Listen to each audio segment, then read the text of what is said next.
சனீஸ்வரர் அப்படின்னு சொன்னாலே பிரச்சனை தானே. நிறைய அனுபவத்தையும் சந்தோஷத்தையும் கொடுப்பார். முதல்ல அனுபவம், அப்புறம் சந்தோஷம். முதல்ல ட்ரைனிங்கு, அதுக்கப்புறம் போஸ்டிங். இதுதான் சனீஸ்வரர்.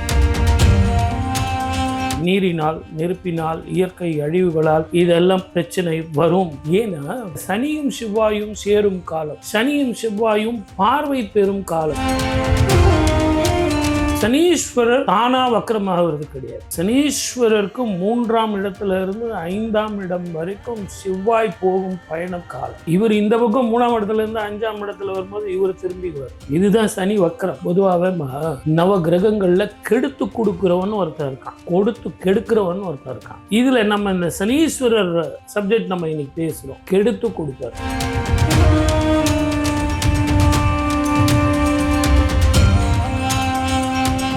தெய்வீக ஜோதிட பாலகிருஷ்ண ரெட்டி சார் தான் இருக்காங்க. சனி பகவான் ஆல்ரெடி பயிற்சி ஆயிட்டாரு. இப்போ சனி பகவான் வக்ரமாக போறாரு. ஸோ சனி பகவான் வக்ரம் ஆகுறதுனால என்ன மாதிரியான நிகழ்வுகள்லாம் நடக்க காத்திருக்கு 12 ராசி அன்பர்களுக்குன்றதை கேட்டு தெரிஞ்சுக்கலாம். சார் வணக்கம். குரு பிரம்மா. வணக்கம் சார். குரு விஷ்ணு, குருதேவோ மகேஸ்வரஹ, குரு சாட்சாத் பரபிரம்மா, தஸ்மை ஸ்ரீ குருவே நமஹ. என் அன்பு ஃபுல் ஆன் பக்தி நேயர்களுக்கும் என் அன்பு சகோதரிக்கும் என் அன்பு வணக்கங்கள். வணக்கம் சார், எப்படி இருக்கீங்க? நல்லா இருக்குமா? Super sir, super sir. சனி பகவான் வக்ரமாக போறாரு, ஆல்ரெடி பயிற்சி ஆயிட்டாரு.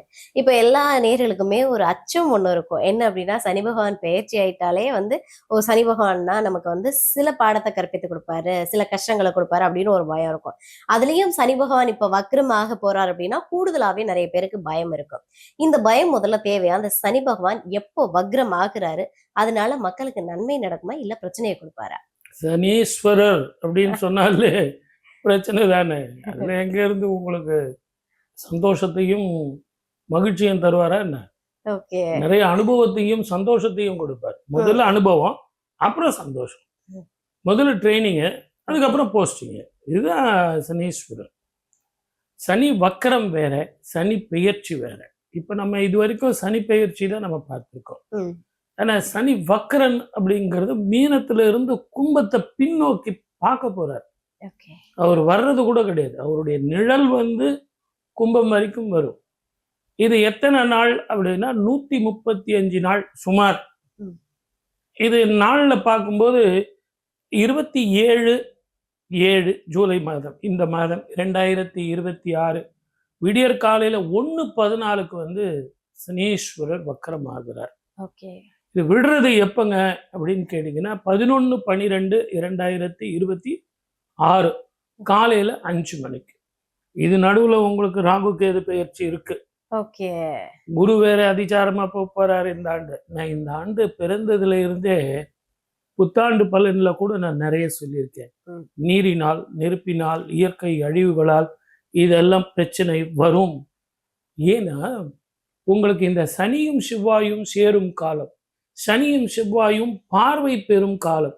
சனியும் செவ்வாயும் உங்களுக்கு எந்த இடத்துல இருக்கக்கூடாதோ அவங்கள பார்க்குற பார்வையினால இந்த உலகம் முழுவதுமே பஞ்சபூதங்களினுடைய பிரச்சனைகள், போர் பதட்டம், மதக்கலவரம், இனக்கலவரம், இதெல்லாம் நான் சொல்லிட்டு இருக்கேன். இது 2031 ரிஷபத்துக்கு சனீஸ்வரர் மாறும் காலம் வரைக்கும் இப்படியே தான் இருக்கும். ரெண்டாவது, நீங்க கேட்ட கேள்வி சனி வக்கரம்னா என்ன சார்? முதல்ல சனி வக்கரம்னா சொல்லுங்க. அது என்ன அப்படின்னா, சனீஸ்வரர் தானா வக்கரமாகிறது கிடையாது. சனீஸ்வரருக்கு 3ஆம் இடத்துல இருந்து 5ஆம் இடம் வரைக்கும் செவ்வாய் போகும் பயண காலம். இவர் இந்த பக்கம் 3ஆம் இடத்துல இருந்து 5ஆம் இடத்துல வரும்போது இவர் திரும்பிடுவார். இதுதான் சனி வக்கரம். சனீஸ்வரர் அப்படிங்கிறது ஒரு குளிர்ச்சியான கிரகம். செவ்வாய் அப்படிங்கிறவர் ரொம்ப உஷ்ணமான கிரகம்.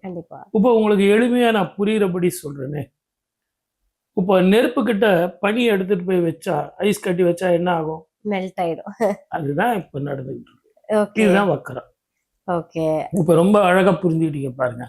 அந்த வெப்பத்துக்கு அந்த குளிர்ச்சி கிட்ட வரும்போது வக்கரம் ஆகுது. அது தூரம் போயிட்டா மறுபடியும் இது குளிர்ச்சி ஆகிடுது. தன்னுடைய இயல்பான நிலைக்கு சனீஸ்வரர் வந்து விடுறார். இதெல்லாம் கரெக்ட். ஆனா இது மக்களுக்கு எப்படி இருக்கும் அப்படின்னா, எப்பவுமே வக்கரம் பெற்ற கிரகங்கள் இந்த வக்ரம் பெற்ற நேரத்துல பிறக்கக்கூடிய குழந்தைகள்லாம் ரொம்ப பலம் பெற்ற குழந்தைகளா இருக்கும். சூப்பர். அதே நேரத்துல கும்பத்துல தன்னுடைய வீட்டுல அவர் வந்து பார்க்கிறார். அப்ப எப்படி இருக்கும்? பலம் பெற்ற குழந்தையா இருக்கும். குடும்பமாக்க தனஸ்தானமான 2ஆம் இடத்துல சனீஸ்வரர் இருக்கார். இங்கே கும்பத்திலேயே ராகு கேது இருக்கார். அப்படிங்கிற மாதிரி இந்த மாதிரி குழந்தைகள் பிறக்கும் பொழுது இந்த உலகத்தையே ஆளக்கூடிய பிள்ளைகள்லாம் பிறப்பாங்க. ஆனா ஏற்கனவே இருக்கிறவங்களுக்கு பயணத்தில் கவனமாக இருக்க வேண்டும். வேலையில இடமாற்றம் நிச்சயமாக வரும். அதிக சம்பளம், மன நிம்மதி தரக்கூடிய இடத்துக்கு போவாங்க. ரொம்ப நாளா நீங்க எதிர்பார்க்குற விசா, இந்த போர் பதட்டம்லாம் நின்றுடுமா சார் அப்படின்னா, நிக்கிற மாதிரி இருக்கும், நிக்காது. கண்டினியூவா நடக்குமா சார்? அது நிச்சயமா டிசம்பர் வரைக்கும் அப்படியே இழுத்துட்டு போவான். ஓகே. இவர் உடனே சொல்வார், நான் போரை வந்து இன்னும் நிறுத்தவில்லை. உடனே அவர் சொல்வார், நாங்களும் நிறுத்தவில்லை அப்படின்னு. மறுநாள் பார்த்தீங்கன்னா, நாங்க நிறுத்திட்டோம், அவரும் நிறுத்திட்டோம். அது பக்கத்து நாடு வந்து வந்துடும். இந்த நம்ம நாட்டில் போய் எடுத்தீங்கன்னா, இப்போ இந்தியா பாகிஸ்தான் வார் வர்றதுக்கும் நிறைய பாசிபிலிட்டிஸ் இருக்கு. ஓகே.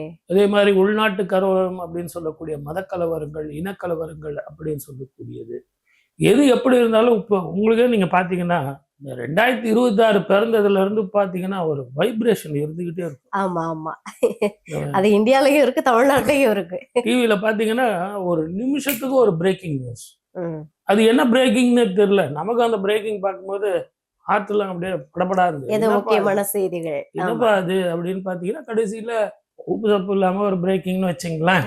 ஆனா இந்த மாதிரி ஒரு திடுப்புன்னு ஒரு பிரச்சனை கொடுக்கறது பதட்டத்திலேயே வச்சிருக்கிறது ஒரு சனி செவ்வாய் காம்பினேஷன், அதுதான் வக்கரம் அப்படிங்க.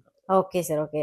இப்போ இந்த வக்ர பயிற்சி வந்து ஒரு சில நல்லதுகளை பண்ணோம் அப்படின்றீங்க. இப்போ உலகளாவியல் பார்க்கும்போது வந்து நிறைய பிரச்சனைகள் வந்துட்டு இருக்கு, கண் கூட நம்ம பார்த்துட்டு இருக்கோம். இப்போ சனி பகவான் வந்து வக்ரம் ஆகுறதுனால இப்போ 12 ராசி இருக்காங்க இல்லையா, ஒவ்வொரு ராசி நேர்களுக்குமே இல்ல பொதுவாவே எல்லா மக்களுக்குமே வந்து ஏதோ ஒரு விஷயத்துல வந்து கவனமா இருக்கணும் அப்படின்னா, ஒட்டுமொத்த மக்களும் எந்த விஷயத்துல எல்லாம் கவனமா இருக்கணும்? பொதுவாகவே நவ கிரகங்கள்ல கெடுத்து கொடுக்கிறவன் ஒருத்தர் இருக்கான், கொடுத்து கெடுக்கிறவன் ஒருத்தர் இருக்கான்.